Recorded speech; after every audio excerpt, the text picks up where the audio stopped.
Hujung Ogos lepas, ada satu isu yang menggemparkan di Korea Selatan lah, bila mana penularan tentang aktiviti deepfake yang generate by AI punya teknologi yang melibatkan remaja yang bersekolah dan juga remaja yang tak bersekolah, maksudnya dah habis sekolah lah. Dan lebih parah lagi bila pelaku-pelaku ni banyak yang bawah umur. Bila mereka edit gambar-gambar kawan-kawan mereka ni atas dua faktor lah. Yang pertama, mereka cuba bully rakan mereka, yang terutama perempuan lah. Kemudian yang kedua, mereka nak jual. Dan bila mereka buat deepfake, walaupun dulu orang guna Photoshop, tapi sekarang generate AI sangat mudah untuk mengelirukan orang ramai sampai terkeliru ini betul ataupun tidak. Jadi apa yang remaja-remaja di Korea ni buat? Dia ambil muka kawan dia dan kemudian dia menawarkan servis. Siapa nak edit muka kawan ni seperti ni, hantar gambar ke aku boleh tolong buatkan. Dan bila mereka edit gambar kawan mereka, mereka masukkan dalam grup di Telegram yang ada ramai dalam grup tu, ada ratus ribu yang menyertai dalam Telegram berkenaan, dan kemudian mereka menyebarkan perkara berkenaan, dan ia menimbulkan satu bentuk protes dalam kalangan masyarakat untuk memberikan hukuman berat kepada pelaku-pelaku ni.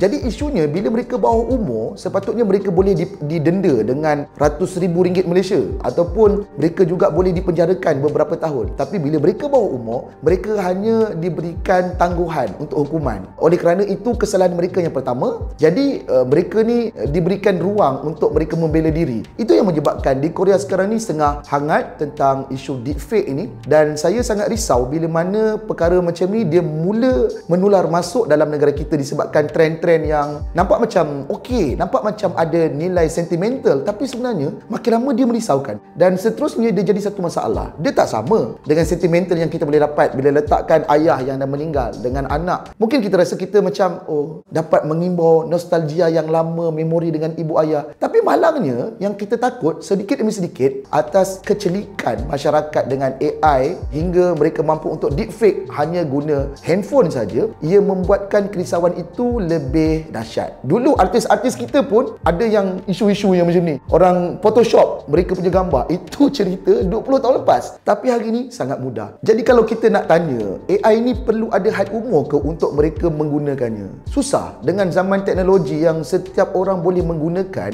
dengan ChatGPT-nya, dengan segala bentuk kemudahan yang mereka hanya perlu generate saja dengan pelbagai website yang ada. Jadi kita tak tahu siapa yang menggunakannya, kanak-kanak ke, orang dewasa ke, siapa. Jadi apa yang boleh dibuat adalah pendidikan itu sendiri. Daripada rumah, ibu bapa kena berbincang, berkomunikasi dengan anak supaya anak tak terlibat dengan gejala yang bermasalah ini. Juga guru-guru di sekolah, betul, penekanan pada subjek-subjek yang mereka belajar, tapi dalam masa yang sama, dalam isu seperti ini, dalam subjek sains ke, dalam subjek teknologi ke, ceritakan pada anak murid, adakah mereka perlu jadi seperti itu? Kemajuan yang ada atas kreativiti, atas kehebatan minda manusia, tapi adakah orang yang mengisi teknologi itu seperti itu? Kalau untuk parents pula, saya nak bagi tahu, memang kadang-kadang ada teknologi itu yang kita tak sempat nak catch up sebab terlalu banyak perubahan. Kenderaan yang makin laju dengan elektriknya, apatah lagi teknologi yang ada. Jadi nak tak nak, untuk mengisi ruang-ruang seperti ini, kita perlu memposisikan diri kepada anak-anak, generasi muda, untuk kita tahu juga benda tu. Tahu tak semestinya kena belajar jadi advance, tidak. Tapi at least bila kita tahu, kita dapat menyekat, memantau, bercerita, berkomunikasi dengan anak agar mereka tahu apa-apa yang berlaku dalam internet sekalipun, AI ke, deepfake ke,